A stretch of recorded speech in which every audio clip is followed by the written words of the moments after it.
the village of Umuaka, nestled in the heart of Igbo land, tradition dictated the rhythm of life. The village was a place where the sound of the udu drum called people to gatherings, and the air was thick with the scent of ripe palm fruits and the melodies of birds in the trees. The people of Umuaka were proud of their customs, which were passed down from generation to generation. These customs were the threads that wove the fabric of their community, binding them together in a tapestry of shared history and values. Chimamanda, a widow in her mid-30s, lived with her 13-year-old daughter, Adaeze, and her two younger siblings, Chukwudi and Nneka. The family had been struggling since the death of Okonkwo, Chimamanda's husband, who had been a respected farmer and hunter in the village. They lived on a small plot of land that Okonkwo had left behind, a modest piece of property that had become the source of their livelihood and shelter. The land was coveted by Okonkwo's elder brother, Okeke, who believed it was his rightful inheritance under the village's customary law. Okeke was a man of influence in the community, known for his cunning and ruthless nature. He viewed Chimamanda's refusal to remarry or surrender the land as a direct challenge to his authority. Rumors began to spread through the village about Chimamanda's defiance. The whispers grew louder, and soon the tension was palpable. Okeke decided to take matters into his own hands, sending word through his sons and their friends that the land should be reclaimed, by force if necessary.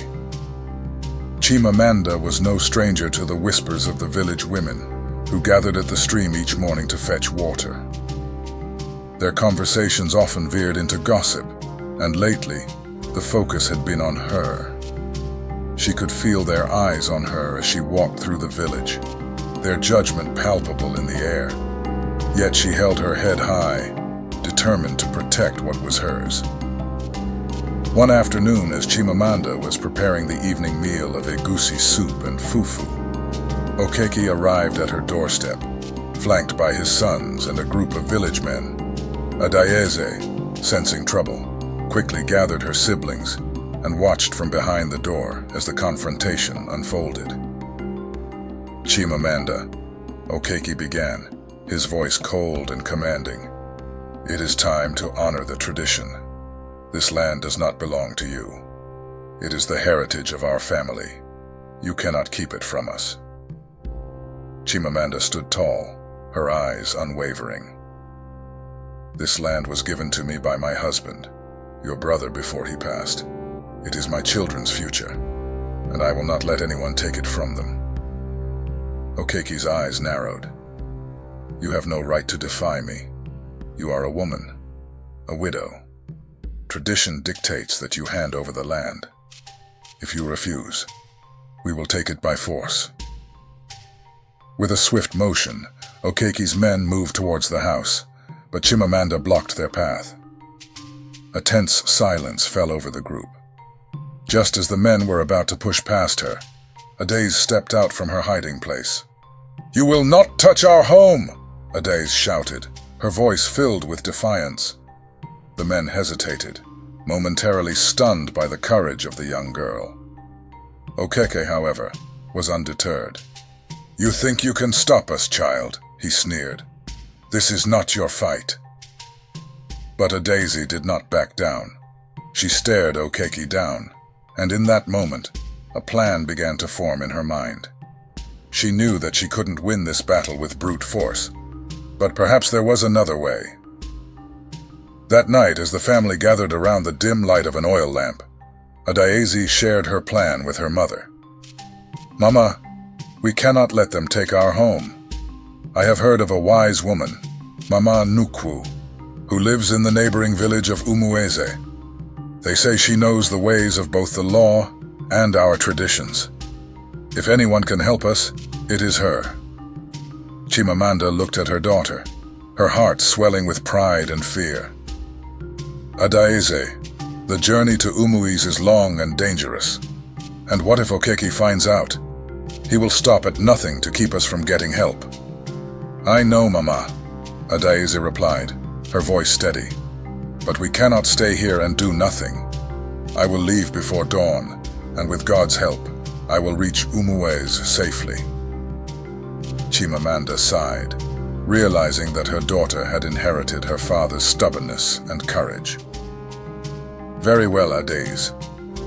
But you must be careful. Take the path through the forest and avoid the main road. Okeke will have his men watching."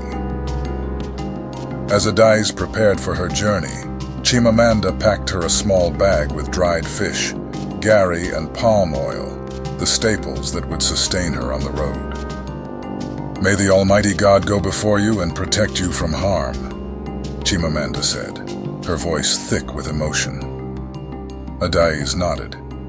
She could feel the weight of her mother's worry, but she knew that this was something she had to do. The fate of their family rested on her shoulders. The next morning, before the first light of dawn, Adaeze slipped out of the house with nothing but her small bag of provisions and a determined heart. She moved silently through the village, the air still cool with the remnants of the night. The path through the forest was familiar to her, but the journey felt different this time. Every sound, every rustle in the bushes, made her heart race. As Adaeze made her way deeper into the forest, she was acutely aware of the danger she was in. She knew that Okiki would not hesitate to send his men after her if he discovered her absence. The thought of being caught filled her with dread, but she pushed it aside, focusing on the path ahead. After an hour of walking, the sun began to rise, casting long shadows through the trees. Adaeze quickened her pace, knowing that the light would make it harder for her to hide. She reached a small stream and paused to drink from the clear water. As she bent down, she heard the sound of footsteps behind her. Her heart pounded in her chest as she realized she was being followed. She didn't dare look back. Instead, she took a deep breath and continued walking, her mind racing with thoughts of escape. The forest was dense, and she knew she could use it to her advantage. As the footsteps grew louder, Adaeze suddenly veered off the path, diving into the thick underbrush. The tall grasses and thorny bushes scratched at her skin, but she kept moving, her small frame slipping through the vegetation like a fish through water. The men chasing her were fast, but they were no match for Adaeze's agility and knowledge of the terrain. She could hear their frustrated shouts as they struggled to keep up with her. Her father had taught her well, and she used every trick she knew to evade them. She reached a dense thicket and crawled through it, her breath coming in quick gasps. On the other side was the old bridge that spanned the river, a rickety structure that had been in place for generations. She knew that if she could reach the other side, she would have a chance to lose her pursuers.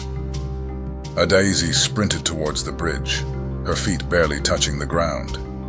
She could feel the planks creaking beneath her as she crossed, but she didn't slow down. Just as she reached the other side, one of Okeki's sons appeared at the edge of the river. He shouted and pointed, and the men began to follow her across the bridge. But Adaeze didn't stop. She darted into the tall grasses that lined the riverbank, the blades brushing against her skin as she ran. Her small figure disappeared into the green sea, and the men were left standing on the bridge, uncertain of where to go next. The men hesitated, unsure of where she had gone. Adaeze crouched low, her breath coming in quick gasps as she listened to their frustrated voices. They searched for her, but the thick grass provided perfect cover. After what seemed like an eternity, the men gave up and turned back, cursing their luck. Adaeze waited until she was sure they were gone, then slowly stood up and made her way towards Umuaka, the village where Mama Nnukwu lived. When Adaeze finally reached Umuaka, she was exhausted but determined. The village was smaller than Umuaka, but its people were kind, and they quickly directed her to Mama Nnukwu's compound. The old woman was seated under a large iroko tree, surrounded by children who listened eagerly to her stories. Adaeze approached cautiously, unsure of how to begin. "Mama Nnukwu, sensing her presence, looked up and smiled. "Come, child," she said, her voice warm and welcoming. "I have been expecting you." Adaeze was taken aback. "How did you know I was coming?" Mama Nnukwu chuckled softly. "The wind whispers many things to those who listen. Sit and tell me what troubles you." Adaeze recounted her family's plight, the looming threat of losing their home, and her harrowing journey to reach Mama Nnukwu. The old woman listened intently, her expression serious but compassionate. When Adaeze finished, Mama Nnukwu nodded. "You are a brave girl, Adaeze. It takes great courage to stand up to injustice, especially when it is cloaked in the guise of tradition. I will help you, but you must be prepared for what lies ahead. This will not be an easy fight." "I am ready," Adaeze replied, her voice steady. "I will do whatever it takes to save my family." Mama Nnukwu smiled, her eyes shining with approval. "Then let us begin." Mama Nnukwu led Adaeze into her home, a modest but welcoming abode filled with the scent of herbs and the soft light of evening. The walls were adorned with woven mats and baskets, and the shelves were lined with clay pots and wooden carvings. It was a place of comfort and wisdom, a sanctuary from the troubles of the outside world. The old woman began by explaining the legal and traditional aspects of their situation. "In our culture," she said, "a widow is often left at the mercy of her husband's family. But that does not mean we are powerless. The land your father left you is rightfully yours, and there are ways to challenge those who seek to take it." Mama Nnukwu showed Adaeze a bundle of old scrolls and documents that outlined the rights of widows and children under both customary and modern law. "These are the tools we will use to defend your family," she said. "But we must also be wise and strategic. Okeke is a powerful man, and he will not give up easily." For the next few days, Mama Nnukwu trained Adaeze in the ways of argument and persuasion. She taught her how to speak with authority, how to present evidence, and how to appeal to the sense of justice that lay within every elder of the village.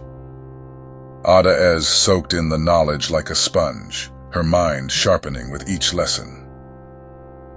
The bond between the two grew strong, like that of a grandmother and her beloved grandchild. Mama Nnukwu saw in Adaeze the potential to become a leader, someone who could bring about change in her community. Adaeze, in turn, looked up to Mama Nnukwu as a mentor and protector, a guiding light in the darkness that had enveloped her life.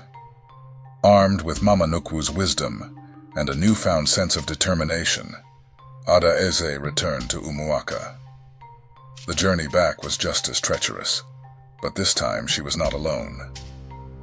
Mama Nnukwu had sent word ahead to allies in Umuaka, women who had long been silent but were ready to stand up for what was right. When Adaeze arrived, she found that the village had changed. Whispers of her journey had spread, and there was a sense of anticipation in the air. Okiki, however, was furious. He had not expected Adaeze to return, and the sight of her only fueled his anger. He gathered his men and prepared to confront Chimamanda once more, this time determined to end the matter for good. But as they approached the family's home, they were met by a crowd of villagers, led by Mama Nnukwu and the women of Umuaka. "You will not touch this land," Mama Nnukwu declared, her voice ringing out with authority. "This land belongs to Chimamanda and her children. You cannot hide behind tradition to justify your greed." The villagers, emboldened by Mama Nnukwu's presence and Adaeze's courage, stood firm. Okeke and his men hesitated, sensing the power shift. They were no longer dealing with a frightened widow and her children. They were facing a united community, ready to defend their own. In the tense moments that followed, Okiki attempted to sway the crowd with his usual threats and promises. He spoke of tradition, of the way things had always been done, But his words fell flat. The villagers had seen the strength of Adaeze and her family, and they were no longer willing to be complicit in injustice. As the confrontation reached its peak, Adaeze stepped forward, her heart pounding in her chest. She had learned much from Mama Nnukwu, but this was the ultimate test. "Uncle," she said, her voice clear and unwavering, "you speak of tradition, but what about justice? What about the future of our village, our children? If we cannot protect the vulnerable, what do our traditions truly mean?" Her words hung in the air like a challenge, and for a moment, there was silence. Then, one by one, the women of the village stepped forward, standing beside Adaeze. Their silent solidarity spoke volumes, and even the men, who had once sided with Okiki, began to see the truth in her words. Okiki, seeing his power slipping away, made one last desperate attempt to assert control. "If you do not leave this land, I will take it by force," he shouted. But the threat had lost its potency. The villagers were no longer afraid. They had seen the strength of a united community, and they knew that together they could stand against any injustice. The matter was brought before the village elders, who gathered under the shade of the great Iroko tree that had stood at the center of Umuaka for generations. The air was thick with anticipation as the villagers assembled, waiting to hear the verdict. The elders, a group of wise and respected men and women, listened to the arguments presented by both sides. Mama Nnukwu spoke on behalf of Chimamanda and her children, her voice calm and measured as she laid out the legal and moral case for their right to the land. Okeke, on the other hand, tried to appeal to the elders' sense of tradition, insisting that he was entitled to the property as the elder brother. For hours, the debate raged on, with each side presenting their case. The villagers watched in silence, their hearts heavy with the knowledge that the future of their community hung in the balance. Finally, the eldest of the elders, a man named Mama Nnukwu, who was known for his wisdom and fairness, spoke. "We have heard the arguments, and we have seen the strength of this family, who have fought to protect what is rightfully theirs. Tradition is important, but it cannot be used as a weapon to oppress the vulnerable. The land will remain with Chimamanda and her children, and this decision will stand as a testament to our commitment to justice." The verdict was met with a mixture of relief and jubilation. Chimamanda embraced Adaeze, tears of gratitude streaming down her face. The villagers cheered, their voices rising in a chorus of celebration. Even those who had once supported Okiki found themselves moved by the wisdom of the elders and the courage of the family. Okiki, his power broken, slunk away, his head bowed in defeat. The village had spoken, and he knew that his influence would never be the same. With the conflict resolved, peace returned to Chimamanda's household. Adaeze had become a hero in the eyes of the village, her bravery and determination setting an example for others to follow. The story of Adaeze's journey spread beyond Umuaka, reaching other villages where women and children faced similar struggles. Mama Nnukwu, impressed by Adaeze's spirit, offered to teach her the ways of justice and leadership, ensuring that the next generation would continue the fight for what was right. As the sun set over Umuaka, the village buzzed with a new energy, a sense of hope and possibility. The traditions that had once bound them were being re-examined, and a brighter future was on the horizon. And in the midst of it all, Adaeze stood tall, knowing that she had helped bring about this change. The land that had been her family's home for generations was now theirs to keep, and the shadow of tradition had been lifted. Thank you for standing alongside Adaeze and her family as they bravely navigated the challenges of tradition and justice. This story was not just about a young girl's journey to protect her home. It was about the strength and courage it takes to stand up for what is right, even when the odds are stacked against you. It highlighted the importance of community unity and the unwavering spirit that can overcome even the most rigid traditions. But our journey together doesn't end here. If Adaeze's story of resilience and determination inspired you, make sure to hit that subscribe button and turn on notifications. We bring you more captivating tales from across Africa, each one rich with wisdom and powerful lessons. Join us as we explore the themes of courage, justice, and the enduring power of community through stories that resonate with our shared human experience. Let's continue this journey of discovery together. We can't wait to share the next inspiring story with you.